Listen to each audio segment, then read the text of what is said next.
Hello and welcome back to our YouTube channel Code Munch, and my name is Manali. Today we are going to see an example of for loop that we have discussed in last session. So question we are taking for this example is factorial of any number. हम इसका code भी देखेंगे और इसका logic क्या होता है ये भी हम देखेंगे. So without any further ado, let's get started. किसी भी नंबर का अगर आपको फैक्टोरियल निकालना पड़ता है तो आपको क्या करना पड़ता है, उस नंबर को मतलब 1 से लेके आपको मल्टीप्लिकेशन करनी जानी है. अब एक एक नंबर से अपडेट करते हुए उस नंबर तक, मतलब अगर आपको n का फैक्टोरियल निकालना है तो आप क्या करते हो, 1 into 2 into 3 into 4 into 5 into up till n तक आप उसको मल्टीप्लाई करते जाते हो. मतलब शुरुआत आपको 1 से करनी है, एक एक नंबर से बढ़ाते जाना है और बीच में हर एक को मल्टीप्लाई करते जाना है. राइट, हमने जो अभी सेंटेंस बोला, एक से लेके शुरू करो n नंबर तक और एक एक नंबर से अपडेट करते जाओ. इसको हम फॉर लूप के जो सिंटैक्स है उसके अंदर कैसे डाल सकते हैं, ये देखो. हम फॉर लूप के सिंटैक्स क्या है, फॉर से हम लिखते हैं, उसके बाद में राउंड ब्रेसेस लगाते हैं. हमको इनिशियलाइज कहाँ से करना है, i इज इक्वल्स टू 1 से हमको इनिशियलाइज करना है. राइट, पहले हम क्या लिखते हैं, int i is equals to 1 से हमको इनिशियलाइज करना है. फिर उसके बाद में हम क्या करते हैं, और सेमीकोलन लगाते हैं. i is less than equals to n, हमको n नंबर तक n को भी इंक्लूड करना है इसके अंदर. कब तक ये लूप चलेगी, जब तक वो नंबर जो है n से छोटा है या फिर n के इक्वल है. जैसे ही n के इक्वल आ जाता है वो खत्म करके उसके बाद में लूप बंद हो जानी है. उसके बाद में i plus plus, i plus plus मतलब क्या, i को अपडेट करते जाना है. मतलब फिलहाल अगर समझो काउंटर क्या है, 1 स्टार्ट है तो 1 को अपडेट करके वो आएगा, एक से अपडेट करके क्या आएगा, इंक्रीमेंट करके 2 आएगा, 2 से इंक्रीमेंट करके 3 आएगा, इसलिए. राइट, उसके बाद में कर्ली ब्रेसेस आते हैं. कर्ली ब्रेसेस आते हैं और इसके अंदर अगर आपको समझो फैक्टोरियल को आपको जब स्टोर करना पड़ता है तो उसके लिए कोई ना कोई वेरिएबल लेना पड़ेगा. तो हम क्या कर लेते हैं, फैक्टोरियल एक बड़ा नंबर हो सकता है क्योंकि मल्टीप्लिकेशन जो है वो थोड़ी सी, अगर समझो आप 5 की मल्टीप्लिकेशन 5 का फैक्टोरियल निकालते हो तो 120 आएगा. पर वैसे अगर आप 10 का फैक्टोरियल निकालते हो मतलब 1 से लेकर 10 तक के हर नंबर का मल्टीप्लिकेशन आ रहा है. तो इस वजह से जो फैक्टोरियल है वो थोड़ा सा बड़ा नंबर हो सकता है जिसको आप शायद इंटीजर में आप स्टोर कर ना पाओ. इसलिए हम लॉन्ग लेते हैं, लॉन्ग डेटा टाइप लेते हैं, लॉन्ग फैक्टोरियल. हर एक नंबर को आप जब जब डिक्लेयर करते हो तो इनिशलाइज करना ज़रूरी है. ये एक अच्छी प्रैक्टिस होती है. तो इसको इनिशलाइज हम या तो 0 से करते हैं या फिर 1 से करते हैं. अभी फैक्टोरियल के लिए आप 1 से इनिशलाइज क्यों करते हो, क्योंकि ये जो रिजल्ट है हमको यूज करना है मल्टीप्लिकेशन के लिए. तो मल्टीप्लिकेशन में जो भी वेरिएबल्स इन्वॉल्व हैं उसको हम 0 से अगर इनिशलाइज करेंगे तो मल्टीप्लिकेशन का रिजल्ट 0 आ सकता है.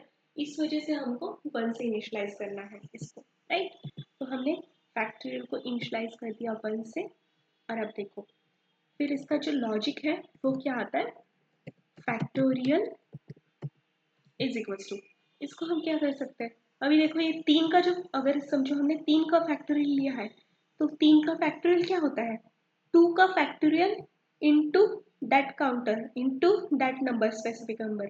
मतलब n-1 का जो फैक्टोरियल आता है वो इनटू जो करंट वाला अभी नंबर चल रहा है लूप के अंदर वो. मतलब जो पुराना वाला फैक्टोरियल है वो इनटू अभी कौन सा वाला नंबर चल रहा होगा, आई वाला नंबर चल रहा होगा. राइट, काउंटर में जो भी है. ये हो गया लूप का लॉजिक, है ना.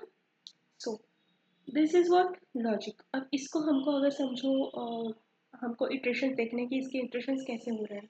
तो देखो फर्स्ट वाले इटरेशन में क्या होगा, फर्स्ट वाले इटरेशन में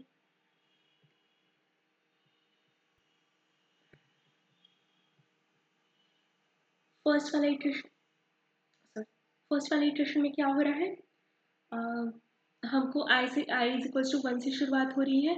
और हम चेक करते हैं कि 1 जो है, अगर समझो हमको 5 का फैक्टर लेना है तो हमको कितने इटरेशंस लेने हैं, 5 इटरेशंस लेने हैं.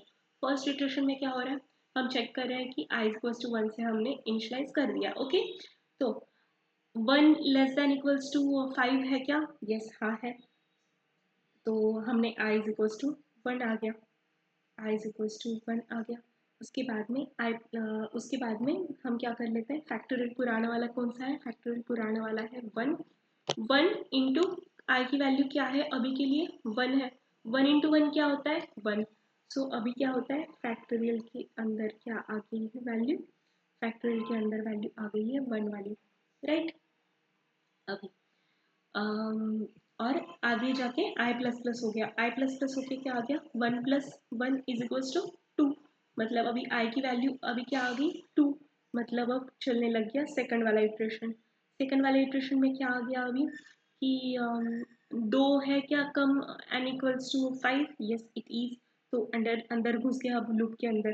तो फैक्टोरियल पुराना वाला फैक्टोरियल क्या है? 1।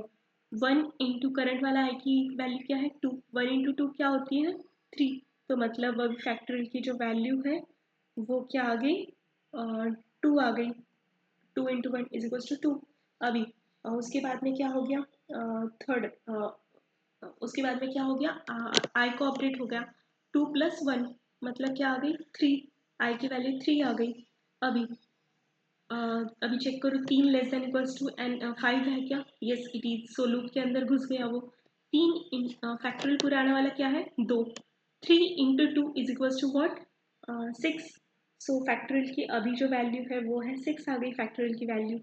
और आई की वैल्यू 3 थी तो अभी इसको वापस से इंक्रीमेंट करो तो क्या आ गई? 3 plus 1 is equals to 4, right. तो अभी फोर्थ वाले इटरेशन के अंदर क्या आ रहा है कि चेक करो अब 4 लेस देन इक्वल्स टू 5 है क्या? Yes it is less then 5। तो लूप के अंदर घुस गया। तो पुराना वाला फैक्टोरियल क्या है? 6। 6 इंटू करंट वैल्यू ऑफ आई क्या है? 4। 6 इंटू 4 इज वॉट? 24। तो फैक्टोरियल की वैल्यू अभी क्या आ गई है? 24। अभी उसके बाद में अभी क्या हो गया? 4 को इंक्रीमेंट करो is equals to 4 plus 1 is equals to 5। So अभी फिफ्थ वाला इटरेशन के अंदर क्या होता है?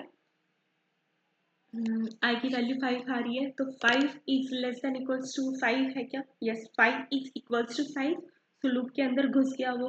अभी क्या है? फैक्टोरियल पुराना वाला क्या है? नंबर 24। 24 इंटू 5 क्या होता है? 120।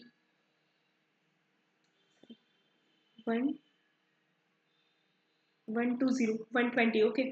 सो 120 और आई की वैल्यू अभी क्या है? 5 है। 5 को बढ़ा दो 1 से इज इक्वल्स टू व्हाट? 6। अभी 6 वाले इटरेशन के लिए चेक करो आई के लिए 6 is less than equals to 5 है क्या? नहीं है। मतलब यहाँ पे ही ये फॉर लूप ब्रेक हो जाती है और आगे नहीं बढ़ेगी। मतलब फैक्टोरियल ऑफ 5 क्या आ गया? 120। और हम क्या कर लेते हैं इस फैक्टोरियल को जो है वो सिस आउट कर देंगे। सो ये हो गया इसका लॉजिक। और अब हमको क्या करना है? इसका कोड लिखना है। तो कोड इसका कैसे लिख सकते हैं? ये रहा इसका कोड। हम क्या कर रहे हैं कि ये मेथड के अंदर जो फैक्टोरियल हम रिटर्न कर रहे हैं वो लॉन्ग डेटा टाइप का लिख रहे हैं जैसे हमने अभी बोला था, क्योंकि फैक्टोरियल थोड़ा सा लंबा हो सकता है इसलिए हमने लॉन्ग डेटा टाइप ले ली। उसके अंदर यूजर से कोई भी नंबर जिसका आपको नंबर का फैक्टोरियल निकालना है वो आप स्कैन करके ले रहे हो। यहाँ पे स्कैनिंग का लॉजिक लिखा हुआ है और वो आप इस मेथड के अंदर पास कर रहे हो। So long fact is equal to 1। किसके अंदर आपको रिजल्ट स्टोर करना है? वो वेरिएबल का डिक्लेरेशन 1 से शुरू किया है। For in bracket int I is equal to 1, 1 से इनिशलाइज कर लिया। I less than equals to num I plus plus fact is equal to fact into I. हमने यहाँ पे फैक्ट नाम का वेरिएबल लिया हुआ है तो इसका लॉजिक जो था हमारा फैक्टोरियल का वो हमने यहाँ पे लिख लिया और ये फैक्ट को जो है हमने रिटर्न कर लिया और मेन वाली मेथड के अंदर इसको हमने प्रिंट कर लिया। अब देखते हैं हम कि ये प्रोग्राम चलता है या नहीं चलता है। हमको क्या करना है? 5 का हमने अभी देखा था ना 120 आया था, हमको देखते हैं हम क्या आता है क्या। Yes it is 120। वापस से हम एक बार रन करके देखते हैं। अब 10 वाला देखते हैं हम कि 10 का आता है क्या। आ गया 10 का आ गया। 20 का देखते हैं कि हमको आता है क्या। देखो 20 का भी आ गया। तो ये है फैक्टोरियल ऑफ एनी नंबर। ये हो गया फॉर लूप का एग्जांपल। इस तरह से हम फॉर लूप एग्जीक्यूट करते हैं। So that is it for this video. So thank you very much.